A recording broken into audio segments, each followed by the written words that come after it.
Hi, it's Brad McGinnon, your friendly neighborhood youth minister, here live from the St. Thomas Aquinas Youth Ministry office, and I am here going to talk about the environment. Um, yeah, I thought this was kind of ironic given the fact that Good Friday, which is one of the major feast days in the Catholic Church, which took place last Friday, was also Earth Day. And I guess this all comes back to a basic concept. Believe it or not, the Catholic Church has kind of accentuated in the last few years a real focus on the environment. John Paul II, who will be becoming Blessed John Paul II in the next couple of days, that would be Divine Mercy Sunday this Sunday. He will become that. Really put an emphasis, as well as his successor. Pope Benedict XVI, have really talked about the environment and how it's the future. And this all comes back to the book of Genesis. Now hold on for 2 seconds, okay?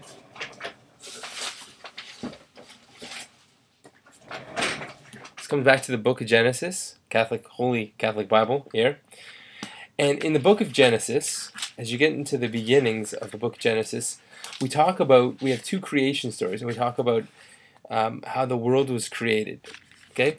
And the Bible tells us that the earth was created and humanity was created last, and when it was created, everything was good and we were very good. And when we were created, we were given what's called dominion over the earth. And when we were given this dominion over creation, we were asked to use that with love, to use it as an expression of God's love. Now the issue here is that when we think about dominion, we think about kind of being in charge of something, and kind of being in charge in such a way that we can do whatever we want. We can subjugate it, which means is a big fancy word for we can own it. We can do what we want with it, whatever we want. And that wasn't God's idea for creation. God wanted us to keep it good. He wanted us to use it I guess the only way to describe it is in feudal times, there were kings, and kings and lords owned all the land. And what would happen is they would rent it to tenants, and these people, who were called stewards, would take care of the earth. And they would they'd run a farm, they'd raise a family, all those good things. But they knew that they weren't the owners of the land, and that the landowner could come back at any time and reclaim the land, especially if they weren't taking good care of it. So what do you think happened? Well, those who took good care of it were treated fairly, and those who didn't weren't. And so that's what we're called to do. We are called to treat our earth as if it's a gift from God, and then eventually we're going to have to give it back to Him. Over the years, we've been using dominion to beat the earth into submission with grave consequences. And I really think that if all peoples, could come to this perspective, that God gave us the opportunity to take care of the earth, and if we do a good job, He will reward us. And when we don't do a good job, well, we'll get into that in a second. I just want to read you a quote from Psalm 24, 112. The earth is the Lord's and its fullness thereof, the world and those who dwell therein it. For he founded it upon the seas and established it upon the rivers. We were given this earth. And when we don't treat it well, and when we treat it with disrespect, we are actually committing a sin. It comes down to the seventh commandment, thou shalt not steal. And when the church talks about the seventh commandment in context of the environment, when we take more than we need, we're stealing from somebody else. There are people in the world who do not have enough, because specifically us, North Americans, take more than our fair share. And listen, I don't want you to feel guilty. I don't want you to give up all your earthly possessions and go sit quietly somewhere, unless you're called to it. But what I want you to do is be conscious of how much you use, and we'll end the talk a little bit on this theme. How much do you use, and how can you make better use of what you use? Because it really comes down to trusting God. Do we trust God? Will God provide us with all of the things that we actually need in life? And if we really do trust that God will provide us for all the things we need, then we don't need to take anything in excess. We just need to take what we absolutely need. The reality is that the environment and all of its creation belongs to all people. And we have to find equitable ways to allow all people to have access to these things. Equitable being equal. We need to find an equal way to do this. And now, in a very sweet, weird twist, the talk will now go live, and we're going to have a skit to kind of demonstrate what we're talking, a little bit of what we're talking about. I'll be back in a few minutes to wrap this up. Thanks. God bless.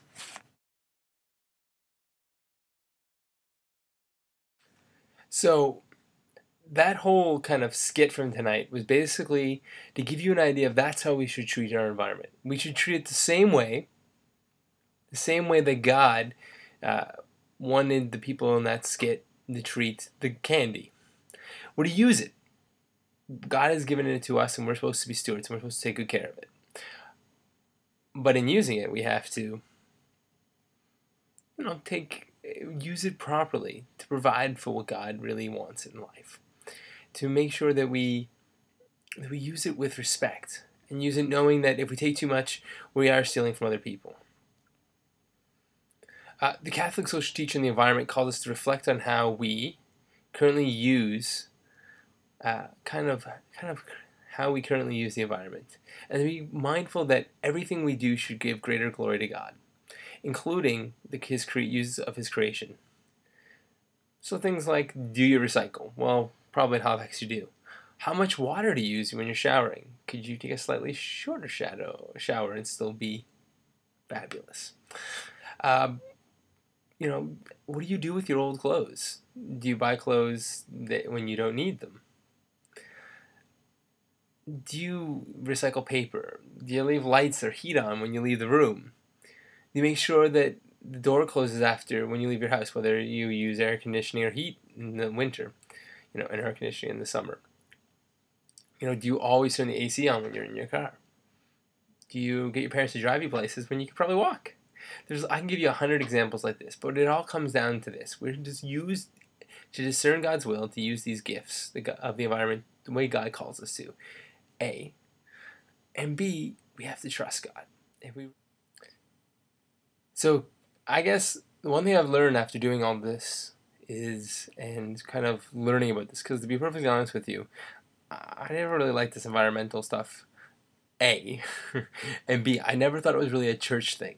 I always thought it was kind of a secular thing. But this is one of those things that is a bit of both. And in fact, is more of a church thing than a secular thing. The church really this has always been part of it. It was in the first book of the Bible. Dominion over the earth. And what we need to do is to use that dominion to give greater glory to God. So, in closing, there's two parts. A, if we trust in God, God will provide us with all that we need. It won't be all that we want. There'll be things that we'll have to do without. But it'll be all that we need. And we can do that with great respect and love for God. A. And B, it comes back down to trust. We have to trust that we can fulfill God's plan. God's trusting us, and really has left this all up to humanity to make this work. And now we have to show that we can make this work. We have to take good care of the earth, because God's coming back. The celebration of Easter is all about the resurrection of Christ, and soon, near the end of Easter, we're going to celebrate Christ's ascension into heaven. Eventually, Christ is going to come back, and we have to answer at the very end of our lives, and at the end of time, all of humanity will have to answer for how we've dealt with the earth.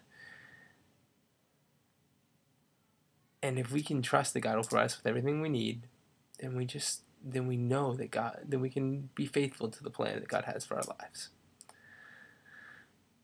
And that plan includes being good stewards of the earth.